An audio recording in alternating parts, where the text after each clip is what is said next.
Elle fait suite à l'artère subclavienne en regard du bord externe de la première côte, au-dessous de la partie moyenne de la clavicule. Elle traverse obliquement de haut en bas la cavité axillaire en décrivant une courbe à concavité inféro-médiane. Elle se projette sur la partie proximale d'une ligne unissant le milieu de la clavicule au milieu de la fosse cubitale, où elle est satellite du muscle coraco-brachial. Elle se continue au bord inférieur du muscle grand pectoral par l'artère brachiale.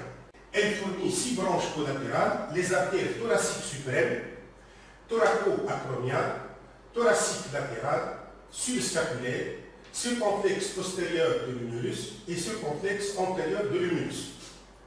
L'artère thoracique suprême, née de l'extrémité supérieure de l'artère, elle se distribue au muscle dentelé antérieur du thorax et la partie supérieure du muscle pectoral. L'artère thoraco-acromiale, née au voisinage du bord supérieur du muscle petit pectoral, elle se dirige en avant et se divise en 2 branches, thoracique et acromiale. La branche thoracique se distribue aux 2 muscles pectoraux et à la région mammaire. La branche acromiale se distribue aux muscles deltoïde et grand pectoral, aux articulations scapulo-humérales et acromio-claviculaires. Elle se termine sur la face postérieure de la scapula, derrière, où elle s'anastomose avec l'artère suprascapulaire, branche de l'artère subclavienne. L'artère thoracique latérale. L'artère thoracique latérale, née derrière le muscle petit pectoral, elle se distribue aux parois antérieures et médiales de la région axillaire. Elle vascularise les cadrans latéraux du sang chez la femme. Artère subscapulaire. L'artère subscapulaire, née au-dessous du muscle subscapulaire, elle donne l'artère thoraco-dorsale et l'artère circonflexe de la scapula. L'artère thoraco-dorsale se distribue aux parties molles de la paroi latérale du thorax. L'artère circonflexe de la scapula traverse l'espace axillaire médial et se divise au contact du bord latéral de la scapula en 3 rameaux qui se distribuent aux fosses scapulaire antérieure et postérieure. L'artère circonflexe postérieure de l'humérus, née au-dessous du muscle subscapulaire, elle contourne la face postérieure du col chirurgical de l'humérus et se ramifie à la face profonde du muscle deltoïde. Artère circonflexe antérieure de l'humérus contourne la face antérieure du col chirurgical de l'humérus et se termine en s'anastomosant avec l'artère circonflexe postérieure. Artère brachiale. L'artère brachiale fait suite à l'artère axillaire au bord inférieur du tendon du grand pectoral. Elle descend dans le canal brachial puis dans le sillon bicipital médial. Elle est satellite du muscle biceps brachial.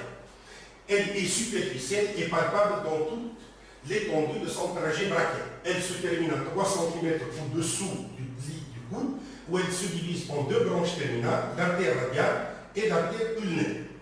Elle fournit 4 branches importantes: l'artère brachiale profonde, l'artère nourricière de l'humérus, l'artère collatérale ulnaire proximale et l'artère collatérale ulnaire distale. L'artère brachiale profonde est la plus volumineuse des branches de l'artère brachiale. Elle naît au-dessous du bord inférieur du muscle grand dorsal. Elle chemine ensuite dans le sillon radial jusqu'au bord latéral de l'humérus, où elle se divise en 2 branches, l'une antérieure, l'artère collatérale radiale, l'autre postérieure, l'artère collatérale moyenne. Les 2 branches irriguent le muscle triceps brachial. L'artère collatérale radiale contourne le bord latéral de l'humérus, puis elle descend dans le sillon bicipital latéral, où elle s'anastomose avec l'artère récurrente radiale, branche de l'artère radiale. L'artère collatérale moyenne descend verticalement en avant du muscle triceps brachial et en arrière de l'humérus, jusqu'à la face postérieure de l'épicondyle latéral, où elle s'anastomose avec l'artère interosseuse récurrente, branche de l'artère interosseuse dorsale. Artère nourricière de l'humérus. L'artère nourricière de l'humérus s'engage dans le foramen nourricier de l'humérus, situé au-dessous de la tubérosité deltoïdienne. Artère collatérale ulnaire proximale. L'artère collatérale ulnaire proximale naît à la partie moyenne du bras. Elle descend avec le nerf ulnaire dans la région postérieure du bras jusqu'à l'épicondyle médial où elle s'anastomose avec l'artère collatérale ulnaire distale et l'artère récurrente ulnaire postérieure. Elle fournit plusieurs rameaux aux muscles voisins et à la partie médiale de l'articulation du coude. L'artère collatérale ulnaire distale naît à 4 cm au-dessus du pli du coude. Elle se divise en deux rameaux qui s'anastomosent avec l'artère collatérale ulnaire proximale, l'artère collatérale moyenne et les artères récurrentes ulnaires antérieures et postérieures. Artère ulnaire, l'artère ulnaire est la branche de bifurcation médiale de l'artère brachiale. Elle est plus volumineuse que l'artère radiale et constitue l'artère nourricière principale médiale de l'avant-bras. Elle naît dans la fosse cubitale à 3 cm au-dessous du pli du coude en regard du col du radius. Elle se porte obliquement en bas et en dedans jusqu'au tiers moyen de l'avant-bras où elle change de direction et descend verticalement jusqu'à l'os pisiforme. Elle traverse le canal ulnaire situé à la face palmaire du poignet, puis elle s'incline en bas et en dehors et s'anastomose au niveau du deuxième espace intermétacarpien avec l'artère palmaire superficielle, branche de l'artère radiale, pour former l'arcade palmaire superficielle. L'artère ulnaire donne 5 branches collatérales importantes. L'artère récurrente ulnaire. L'artère récurrente ulnaire se porte en haut et en dedans et se divise bientôt en deux rameaux, l'un antérieur et l'autre postérieur, qui irriguent les muscles épicondyliens médiaux. L'artère récurrente ulnaire antérieure monte dans le sillon bicipital médial. Elle se termine en avant de l'épicondyle médial où elle s'anastomose avec l'artère collatérale ulnaire distale. L'artère récurrente ulnaire postérieure se porte en arrière et en dedans et se termine à la face postérieure de l'épicondyle médial où elle s'anastomose avec les artères collatérales ulnaires proximales et distales. Artère interosseuse commune. L'artère interosseuse commune se porte obliquement en bas et en dehors et se divise en deux branches terminales, les artères interosseuses palmaires et dorsales. L'artère interosseuse palmaire descend verticalement sur la ligne médiane de la région antérieure de l'avant-bras. Elle se distribue aux muscles voisins. L'artère interosseuse dorsale traverse l'espace interosseux au-dessus de la membrane interosseuse et chemine entre les deux plans musculaires de la région postérieure de l'avant-bras. Elle fournit plusieurs rameaux musculaires aux muscles voisins et l'artère interosseuse récurrente qui s'anastomose avec l'artère collatérale moyenne. L'artère carpienne dorsale médiale naît au-dessus de la tête de l'ulna. Elle contourne la face médiane de cet os et se termine sur la face dorsale du carpe où elle s'anastomose avec l'artère homologue issue de l'artère radiale au niveau de la tabatière anatomique pour former l'arcade dorsale du carpe. L'artère carpienne palmaire médiale naît au-dessus de l'articulation radio-carpienne. Elle se porte en dehors et s'anastomose avec l'artère homologue issue de l'artère radiale. Artère palmaire profonde.